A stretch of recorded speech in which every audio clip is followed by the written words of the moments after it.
Now we'll move on to the final portion of the evening, what everyone's been waiting for, the voting window. We're going to start in just a few minutes. I just want to share a few thoughts before we get it started. First of all, the ballots are going to be sent to the email address that you signed up for this meeting with. You received a Zoom link there, and you also should have received the email earlier today from me saying you are good to go to vote. So that you'll be getting that email in just a few minutes. The meetings are free and open to the public, but voting is for members who are in good standing for 30 days only. Today, we have 147 eligible voters who signed up to vote in this meeting. The voting period is going to last 15 minutes. And at the end of that, we'll see if we need to do any round two. Before we continue, I want to take a moment to thank our Vice President of Membership, Michael Soloff. Mike and I worked really hard to make this happen, and there's no way it would have been able to be pulled off without his meticulous attention to detail and his impartiality with the way he handled this event. So I really want to thank him for his help with that. When you get the ballot in your email, you're going to see when you open it up at the top, the board's recommendation. These recommendations are based on hours of work by the board as we examine the written questionnaires submitted by all the candidates and asked follow-up question interviews, which were posted to YouTube. And finally, deliberated together as the executive board of this club. Our recommendations represent the candidates that a substantial majority of our board feels confident in, but they're just that, recommendations. The only people who get to decide our endorsements are you. Any candidate who receives 55% of the vote will be endorsed right away. Then we'll go to a round two if necessary for any remaining endorsements to be filled, and we'll eliminate any candidates who are below 20%. And you can review the details of these procedures in our club bylaws, which I'm sure Amy, our secretary, will share in the chat. The ballot's going to come in just a few minutes. I'm going to get it set up. In the meantime, a couple of presentations. First, we're going to be hearing from the club's legislative committee. And before we go to the legislative committee, I just want to say, if you don't get your ballot in a few minutes, just please message me or Mike Soloff. We're going to take care of it for you in the back end. We don't want to interrupt this presentation from the legislative committee. So I'm going to go get this set up now, and I'm going to post in the chat exactly what time. It's probably going to be at 9:40, unfortunately, that the ballot comes in. So we'll be getting started just a minute. And now the chair of the legislative committee, Anastasia Foster. John, can I just ask one question before you go to that? So for the folks who weren't able to get in and are watching on YouTube, are they also able to see the same chat? Yes, everybody who signed up to attend the meeting today, who is a confirmed member in good standing, will be able to vote, and they'll be receiving that in their email. So if you're watching on YouTube, if you're watching on Zoom, it's all coming, I promise. Okay, and now, Chair Anastasia Foster. I know after that riveting evening of political awesomeness, the next thing you want to do with your 87th hour on Zoom calls this month is listen to this brief and very, very lackluster legislative update. But you're going to get it anyway, because we need something to talk about while we all exercise our right to vote in this endorsement process. So my vice chair, Sarah, is going to share her screen. Without further ado, Sarah. I need John to give me co-hosting privileges so I can share my screen. I'm texting him furiously. Done. You're in. You're good. Okay, awesome. Thank you. Folks, you know exactly probably what happened in the legislature of this great state this session. Not a whole lot. COVID obviously derailed everything, and the leadership asked people to pull back to, the least possible that they really wanted to prioritize. And there was a huge group of housing bills, but almost none of them made it through. Sarah, go ahead and go on to the first slide. So what were some of the highlights? in the area of police reform, we had AB 1506, which requires that the Attorney General investigates fatal police shootings of unarmed civilians. Notice all of the orange type here. Gavin's really keeping us waiting. All of these are on the desk. So the very few things that did get passed this session in a crazy last day and evening of session are still waiting. AB 1196 would formally ban chokeholds and neck restraints. 2054, a community-based emergency response service that would replace law enforcement with community-based, culturally competent, and de-escalatory personnel. All these things are on the desk, so it'll be a huge waiting moment to see what Gavin will do.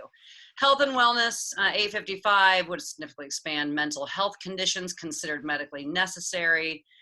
Paid family leave. And a drug manufacturing bill. These are all great, wonderful policies we'd like to see signed and properly funded. We hope it gets done. Sarah, on the next slide. Sorry to interrupt, Anastasia. Just wanted to make sure everybody knows the ballots have been sent. They're in your inbox, and the balloting will close at 10 p.m. So housing, and we've got another brief slide on this one later to tell you exactly how it affects Santa Monicans in particular, but AB 3088 replaced the bill that John was talking about earlier with the council candidates, AB 1436. This would give renters financially impacted by COVID-19 a reprieve from eviction until February 2021, and Newsom signed it immediately. About that, we need the federal government to step in. We need the legislature to come back in January and continue to step in. There were too many lawsuits threatened against the Judicial Council rule, and we're going to need a lot more help protecting renters. But we'll show you one slide on that later. You can see a couple other issues there on housing, but what you don't see is SB 1120 or 1085. 1120 was kind of this session's answer to SB 50.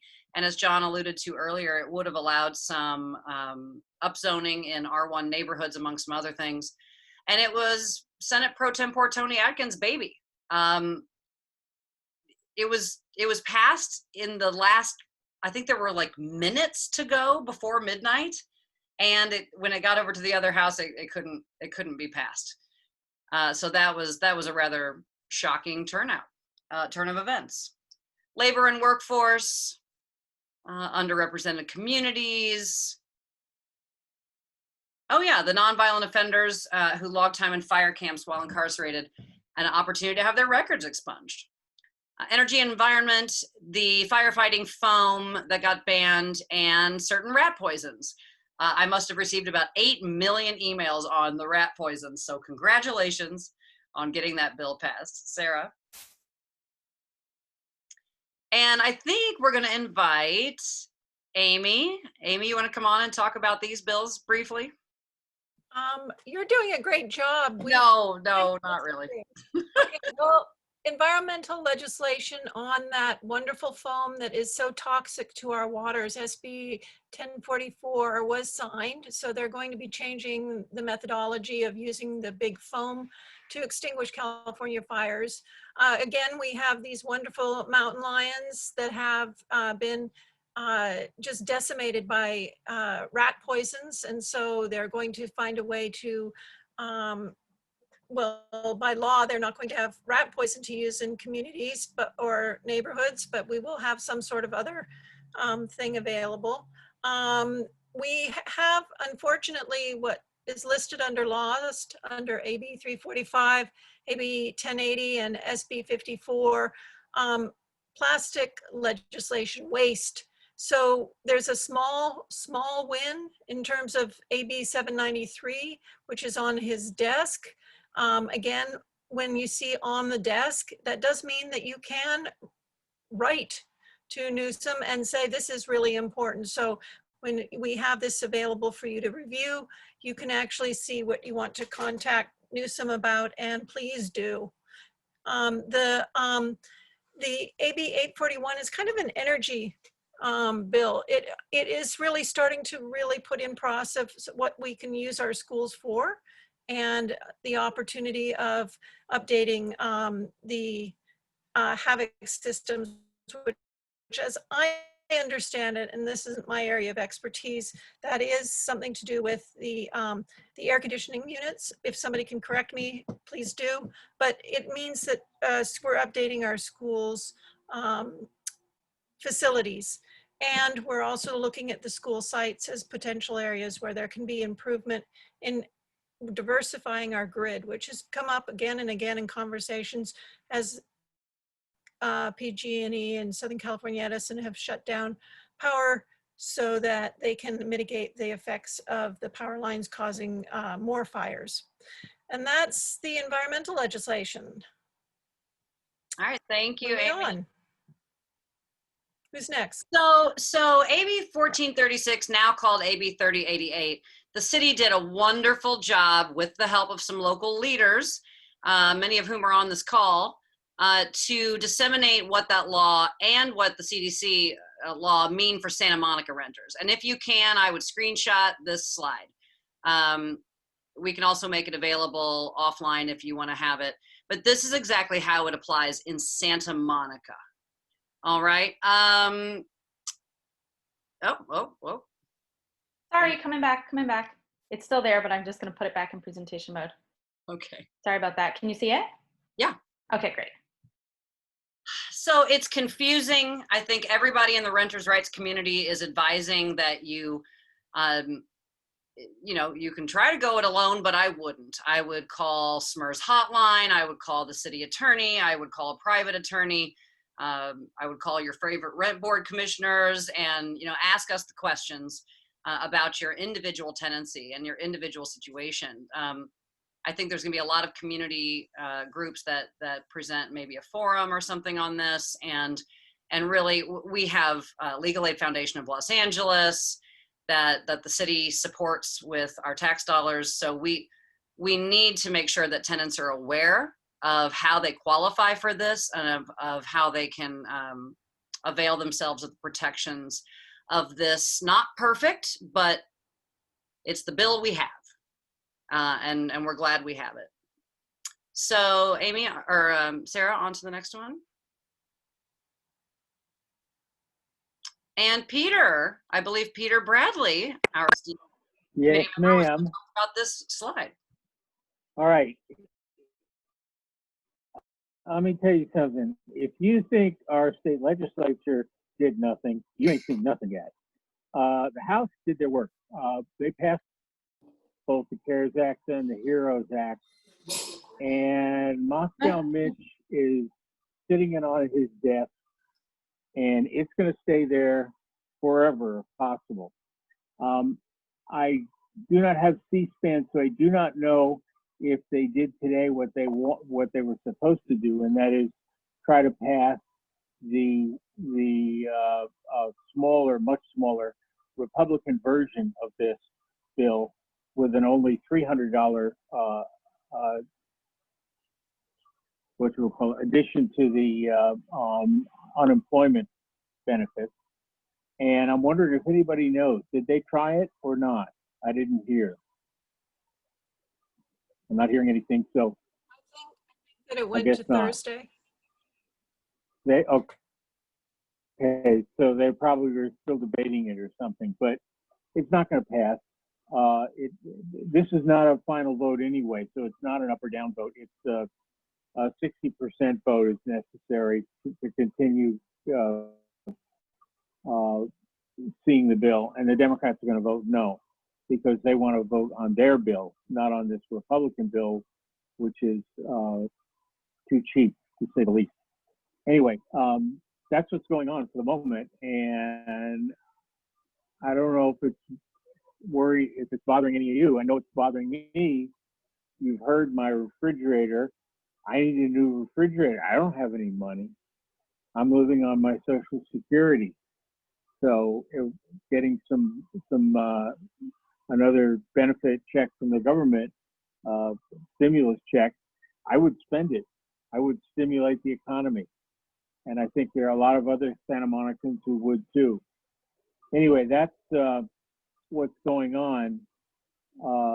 right now in Washington, and hopefully they will start negotiating now, finally, but don't bet on it.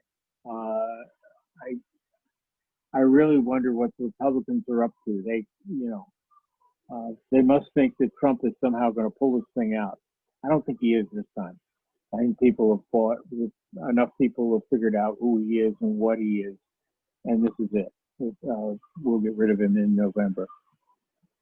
Okay, that's all there is going on in Washington. Thank you, Peter. All right. So what did this committee do for our very first presentation to you a couple of months ago? Well, we recommended to the executive board, who recommended to all of you, and to endorse these bills. Now, it certainly wasn't an exhaustive list, but at that moment, and as things change very rapidly in a legislative session, everything from the name of the bill to the authors of the bill to the number of the bill to the purpose of the bill get changed on the weekly, it feels like. So we took a position on these 5, and you can see there what happened. So we got 1 so far out of the deal. Now, what can you guys do on AB 2405, which was Autumn Burke's bill to make it a priority in state policy and funding to prioritize that everyone deserves a home, a domicile. And that got passed by both houses, but we need the governor to sign it. So you could use your activism to that end if you want to support this club's endorsed positions. AB 2406, which would have been a rental registry, which I think would have been a very important first step in this state for actually tracking what goes on with our housing, so that we can all have truly informed, more informed discussions about housing statewide. That would have been a good step, but it's dead. Hopefully it'll be back in another session. AB 3216 is on the desk, and AB 3352, enforcement response to complaints. This has to do with tenancies and habitability. That died. That's so sad. Thank you all for tuning in. On the last slide, you can see what you can do about it. If you'd like to talk to Governor Newsom, you can call him up, sort of, or tweet at him or write him a letter and tell him to sign those darn bills that the Santa Monica Democratic Club endorsed, and all of the other ones that you care about as good Democrats and good citizens. Now, I know you all stayed for this entire legislative update because you just couldn't wait to hear about that rodenticide bill, but I'm reluctantly going to turn it back over to your president and mine, John Katz. Thank you for listening. Who, me? So the voting is going along. Thank you for that great presentation. We're still figuring out. There's a couple of people that were not able to get their ballot to work, so I'm working on that in the background right now. Thank you so much to the Legislative Committee for that excellent presentation. And it was really great that you guys have been able to do so much just in the short time that you've been able to be formed and take positions. And hopefully with the next session, with us being able to have a full 2 years to work on it, we'll be able to have more of an impact in actually passing a lot of this stuff. So thank you so much. Really appreciate it. We got 10 minutes left on the voting. We've got 100 votes in so far, which is pretty cool. Anybody who is having an issue, please send me a message in the chat. And now I'm going to toss it over to my great friend, the Vice President of Political Action of this club, Dami Petro, for some updates about how you can get involved with the Westside Democratic Headquarters as we wait for the last few minutes to pass. Hey everybody, how you doing? So we're going to discuss what we can do in the federal race because, well, Santa Monica's been on fire, but we all know we have to change things in Washington, D.C. And as you know, the West Side has been fighting that fight real hard. We all unified and actually flipped the House in 2018. We didn't even think we would do that, but we did. And the way we did that was by unifying all the clubs on the West Side. And we've always had the West Side Democratic Headquarters, but now it's a permanent kind of fighting Democratic organization. And we're making waves all across the country. all places around the whole state are following our lead right now. We're working right under the California Democratic Party at this moment. They've called us the flagship HQ. So anything you can do, because we have to change the government in DC, because if it doesn't matter, if we do not like get Trump out, and if we do not get control of the Senate, we're just going to be kind of treading water, because this is just getting to be insanity here now. So as you know, weekly, we have the Santa Monica Telephone Bank, and that's every Thursday from 6 p.m. on. John leads that. We have other phone banks if that's not a good night for you. Ellen Bridle at our sister club over at West LA Democratic Club. She leads the phone bank on Mondays. And then we're going to have, I set links on the side. You can scroll through. I put some links up there before. I can send them again if you like. But what we're tasked with right now is defending those seats that we won in 2018. Because right now, as you know, if you flip a seat, you're just renting it until you've probably held it for 3 or 4 terms. So the districts right around us are in a fight. The seat in 25 flipped back to Republican. So that's just north of us. So we're phoning for Christy Smith up there. So we're working hard for her. And then California Democratic Party has basically tasked us, the West Side, to protect our sister districts nearby in Orange County, especially 48 and 39, which are just south of us. So those 3 districts are really going to be focusing on, and we need you to come in a phone bank, text, anything you can do, postcard. If you can't do any of that, if you have money, we'll take money. And we just had a big, huge fundraiser last week led by Representative Adam Schiff and all the 7 flipped house members. Some of you might have been here or you heard about it, but we raised over $100,000 in 1 hour. So that's going to fund a whole bunch of California Democratic Party district directors in all those districts that we're fighting for. So that's the thing. And it doesn't matter. If you just make 1 call, that's 1 more call that was not made. Or if you raise $1, that's $1 more dollar for somebody or something. Okay, so just whatever you can, and reach out to John, reach out to me, contact the club, however you can, however you want to get a hold of us. You can do that. And then, like I said, I put all the links on the side, and you can grab them in there, okay? And if anybody wants to ask any questions, I'm here. John, can you unmute people? I don't know. John, you went away. I don't know if I can. Who's another host here? I am. I think people can individually unmute themselves. Okay, sometimes it's locked. So yeah, if anybody wants to ask any questions about all the activity, I mean, we have a powerhouse nowadays. I mean, this is serious, and it's probably going to stay continuous. The Republicans are not going to back down. Snicky! Even if we flip and we do everything, I mean, look what happened when Obama won. When Obama won, it was all great. Oh, kumbaya, you know, first African-American president. Oh, it's all great. And then Democrats did our usual thing. We went to sleep. And then what happened? 2010, the Tea Party came along, and, you know, we got our asses shellacked, as our former president said.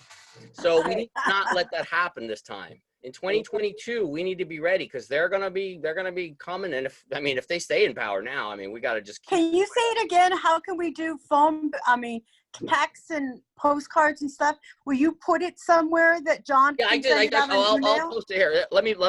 I'll toss it in again right now. Thank you. Because I put it in a few minutes ago.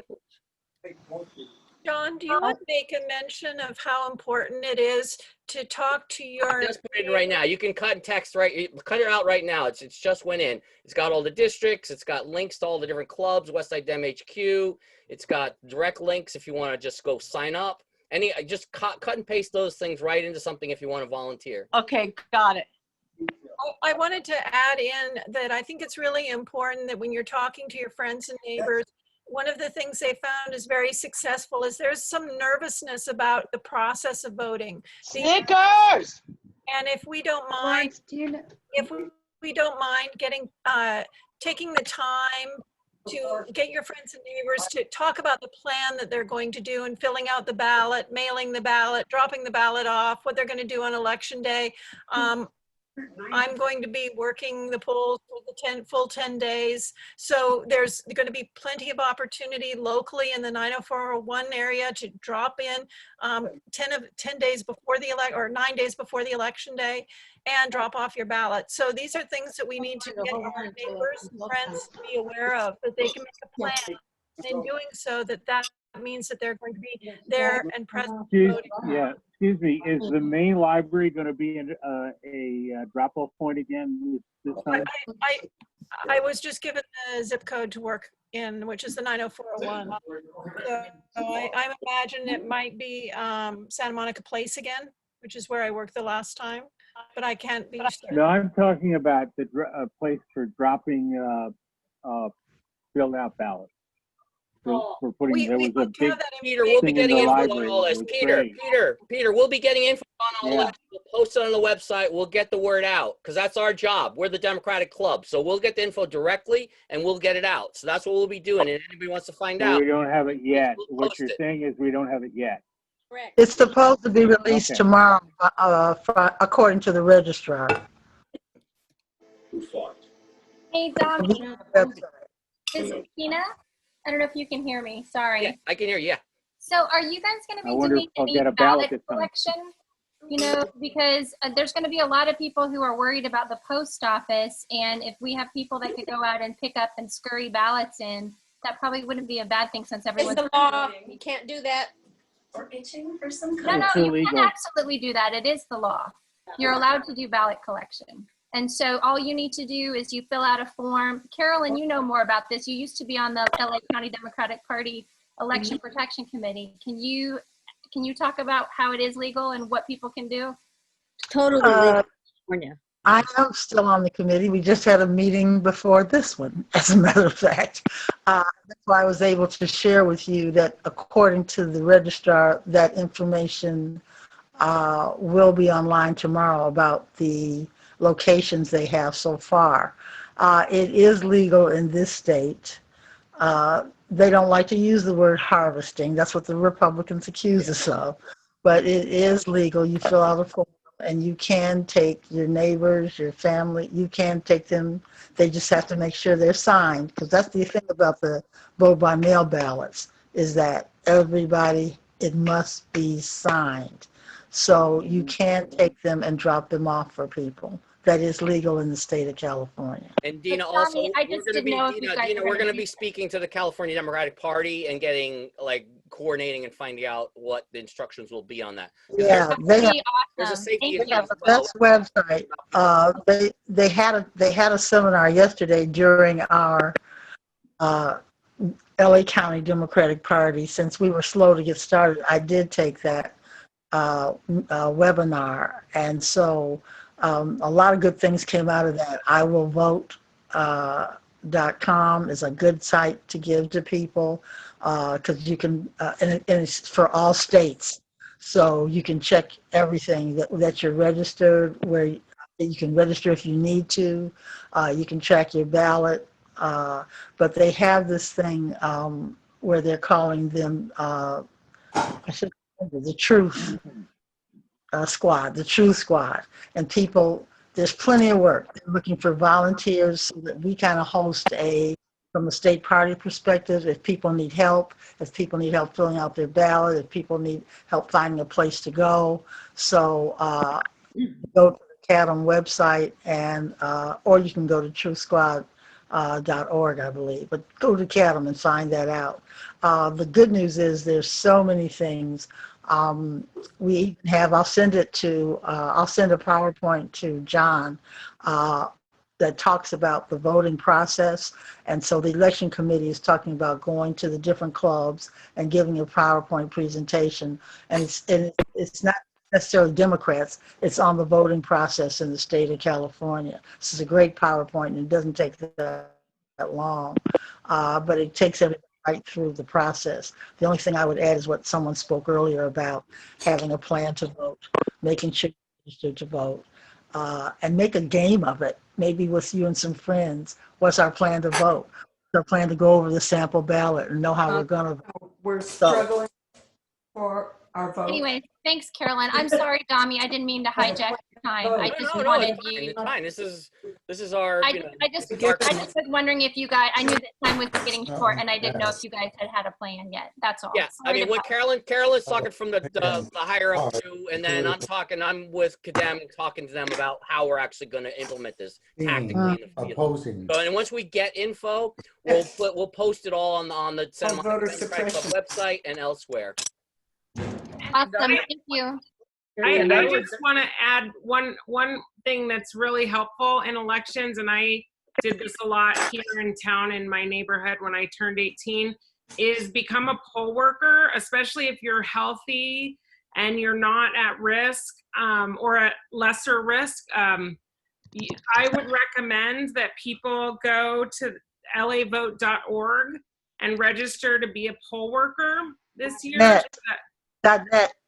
Is that not the .net? It's LAvote.net. LAvote.net. Sorry, I had talked to the city clerk about that. She gave me the wrong website.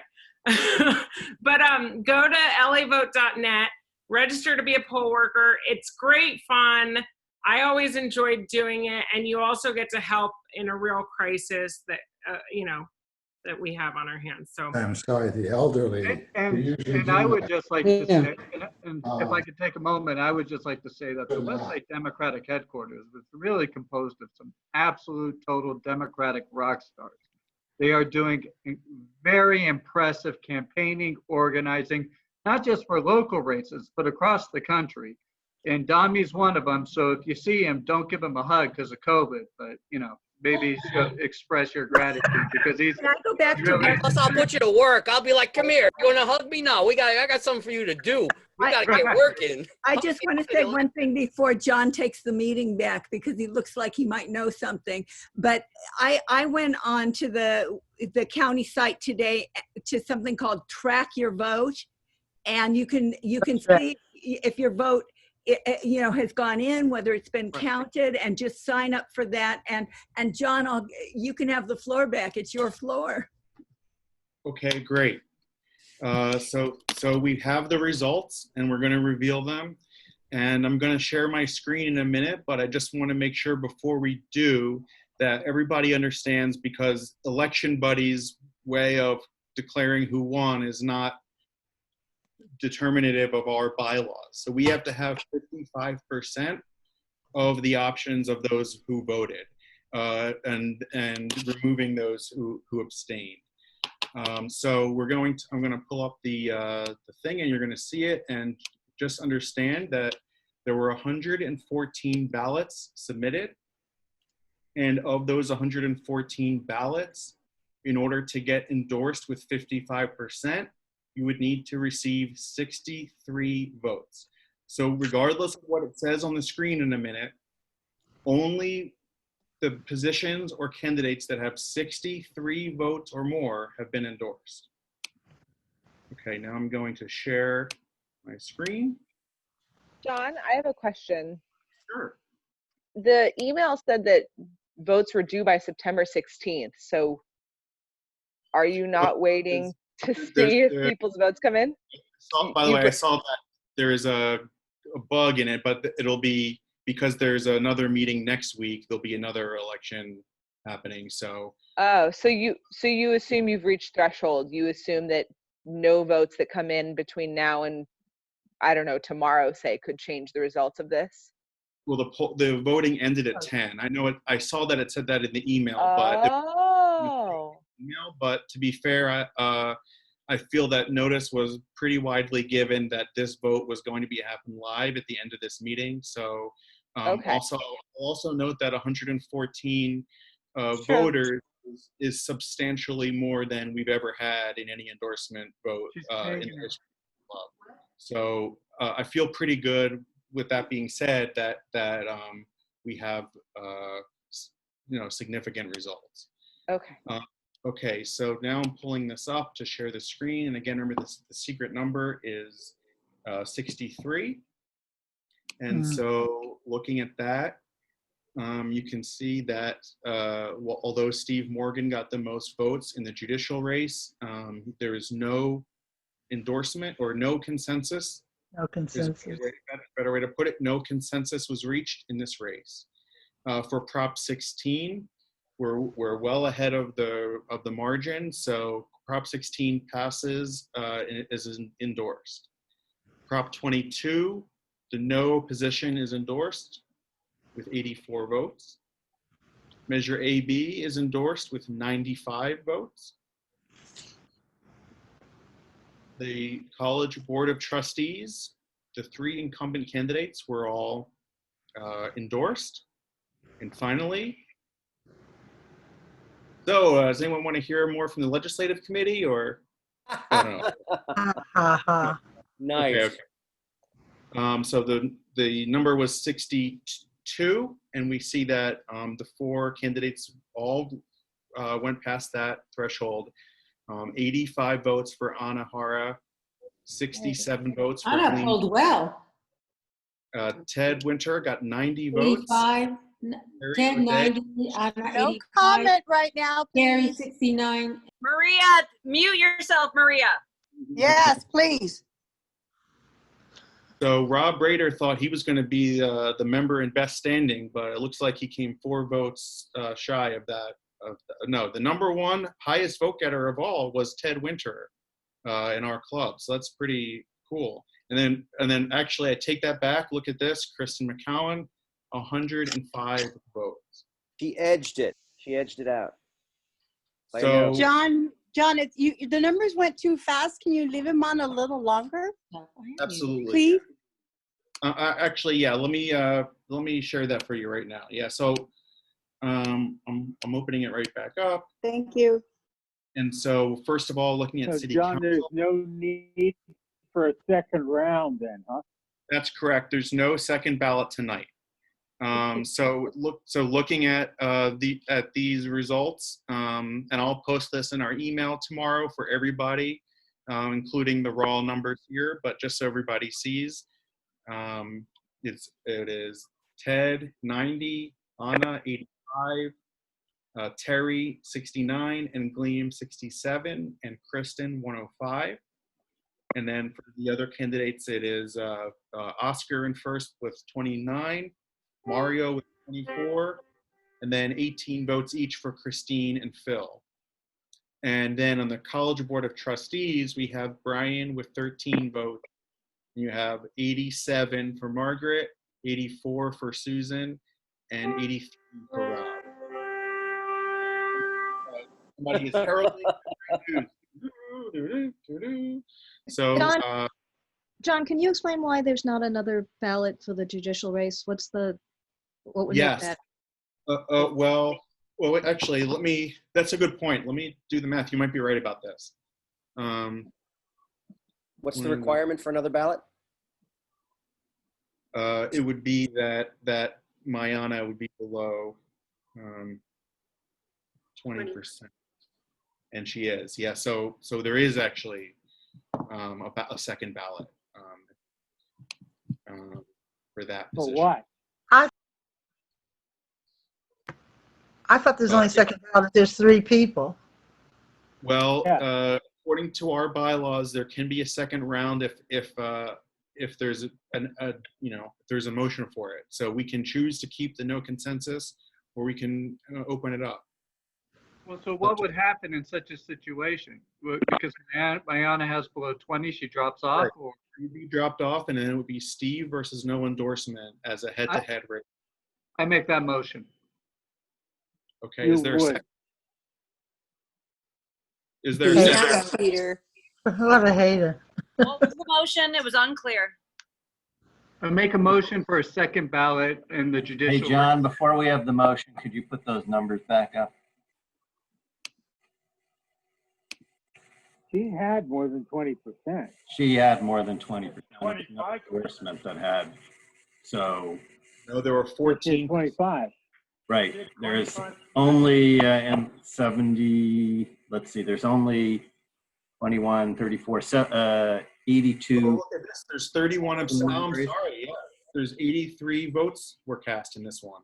There's 41% out. And so only the no endorsement actually 48 divided by 83 is 58%. So actually, Steve is endorsed. Actually, Without another ballot. I didn't notice there were 30. So without another ballot, we made Yeah, I it. thought it was Not need another ballot. 55%. And He's Steve got more was than endorsed. 55%. He Well, got when more- Because of the abstention. either you have to have 63. I thought you said you had to have 63. Okay, so Based on there was 114. okay. So let me explain, but not everybody. 114. Peter, Shut up and let John speak. All John, right. mute everybody else other than you, please. Everybody's muted except for me, right? Okay. Here's what happened. We had 114 ballots cast, and in the race for judicial office, there were 31 abstentions. So only 83 votes were tallied, and therefore Steve Morgan got 58% of the vote. So he's been endorsed. And that's enough for an endorsement. Yes. Well, I guess he owes me big time. I don't know him from Adam. Right. Yeah. He definitely owes. So I want to give, before we close, an opportunity for the candidates who were endorsed today, to say thank you if you'd like. So no particular order to this, but if any of you are on I'll the go first. It's Margaret. First of all, I want to say to you, John, and your executive committee, you did an outstanding job. I'll never forgive you for that questionnaire, though. Man, that questionnaire was worse, almost close to my dissertation, but it was good. But I want to thank the club for all of the support and all the candidates who run. Having been in this business for 28 years, it's not easy to put yourself out there, and it's not easy to be scrutinized. But congratulations to everybody, and thank everybody for their support. That's Margaret Quinones Perez. Thank you, Margaret. And raising her hand. Anna's up. Go ahead. Okay. Thank you, and this is Susan Amanoff. Thank you once again for entrusting me. And John, I don't know what to say about all of your hard work and the planning that it takes to actually run a meeting like this. But thank you so much, and onward. Onward to November and getting Trump out of the White House. Thanks, Susan. And I saw Anna was next. Go ahead. I just want to say thank you to everyone for entrusting me, for believing that we can do a job and that we can continue to be transparent, and I hope that that we all look forward to a better democracy on November 3rd. But in order for us to see that, we must also be vigilant and active. We must make sure that everyone goes out to vote and puts in their ballot, and we make sure that we provide a safe place for them to deliver it. So thank you, and let's move forward and let's continue acting. Thank you so much, Anna. Anybody else? Kristen. Thank you very much. Kristen, raise your hand first, Rob. Sorry, Let's go. thank you. No problem. Go ahead, I Kristen. was going to say, Rob, you could have gone. Sorry. I just want to say thank you all so much. It's obviously being uncontested, it makes this easier. But for me, I didn't want it to be easy. And I also want to ensure that people want to support me.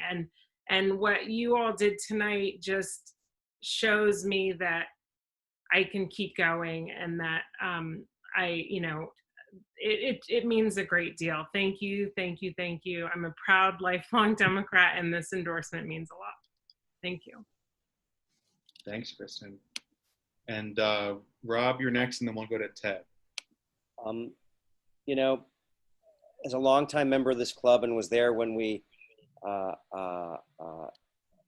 took some very strong positions in the past and other endorsements, I was always proud to be a standard bearer as a lifelong Democrat, as everyone else here. And you always want your home club's endorsement, and it means a lot to me. And I think in any minute now, I'm almost done with the questionnaire, though, too, by the way. So I'm almost finished with it. I think I have a question or two left. And I thank you guys for all the time and effort that you, John, and the executive board members did, contributed, because this wasn't easy. And you've really raised the standard for our club. And I know that it will show up in our effects in November. Go Democrats. Thank you. And let's hear from Ted now. So Rob and Margaret have suggested that the Santa Monica Democratic Club endorsement questionnaire was, they found it a bit long. Apparently they did not apply for the Stonewall Democratic Club endorsement because their questionnaire was like War and Peace. Not that I'm encouraging you to try to I think that was the beginning of a good process. that one was brutal. Yes. So I think there's something to be said for succinctness. In fact, I'm long in favor that the questionnaires in these local elections should do what they did years ago with college applications, that they're standardized, and then you get to add 2 or 3 individual questions. But that's a matter for another night. I just want to thank everybody for your support. I'm so pleased to have the Democratic Club endorsement again. I'm likely, when I'm done with this, to sign off and bid you adieu, because we did have a late council meeting last night and I could use a little sleep. But I thank you once again. I'm so pleased, and you've heard me say it before. Blue wave, baby. Let's take it all back in November. We got to do it. Thank you, everyone. Ted. Anybody else? Terry? Yeah, I'll just say thank you all. I really do appreciate the support. It is clear that democracy is protected at the local level, and the work that you all put in to organizing this process, to organizing this evening, to engaging the members of the club and the broader community, as well as all the candidates, is how we protect our local democracy. It's how we put momentum into a blue wave. And so, you know, thank you very much, and thanks for your trust in carrying this honor. John, can I go? Of course, yeah, you're last but not least. Oh, good. Thank you so much. Well, you know, I've been working in Democratic politics since I was 12 years old when I stuffed envelopes for Bobby Kennedy. And so this endorsement always means a tremendous amount to me. As someone said, to have your local Democratic club invest in you is really meaningful when you're a Democrat. And I really do want to thank everyone for sticking it out. I know everyone's tired of Zoom meetings. I wish we could have all met in person. I really enjoy the opportunity to talk to people. But I really do appreciate all the work that went into doing this meeting. John and your team did a great job. But I also want to thank everyone who participated. As some others have said, this is democracy at its finest. And, you know, it's great. We're going to be democratic at the local level. We're going to be democratic at the state level. We're going to be democratic at the national level. And we're going to get things done for our residents and for our country. So I look forward to working with all of you, and on to November 3rd. Thanks so much, Glenn. And I don't suppose Steve Morgan is still here to accept on his behalf. We'll just let him know about it. And before we wrap up, Brian O'Neill wanted to thank everybody, so I'll let him in. And if there are any other candidates here who wanted to say anything, we're welcome to let you speak too. Go ahead, Brian. I just wanted to thank you, John, and the Democratic Club of Santa Monica. This is my first time running for office. It's been a great experience. I don't know if my dog Stella's vote got properly tabulated, but yes, go Democrats in the big picture. So thank you all. We got to get dog suffrage passed. Absolutely, Brian. Anybody else, or I think that's a wrap. Okay, so next week, 1 week from now. Had her hand up. I wanted to say there were over 100 people on the call for most of this Zoom meeting, which is pretty phenomenal. I don't know who was on the YouTube channel, but that's something that was really remarkable. They might still be there. So yeah, well, we're gonna upgrade the account next week. Everyone's gonna be able to come in, and we're gonna take a look at the school board, the rent control board, and all the rest of the ballot measures. And we're gonna hear the first presentation of the Diversity and Inclusion Committee at the Santa Monica Democratic Club. It's gonna be really great. We'll see you here 6 o'clock next week. Excellent job. Thank you so much, John. Great job. Thank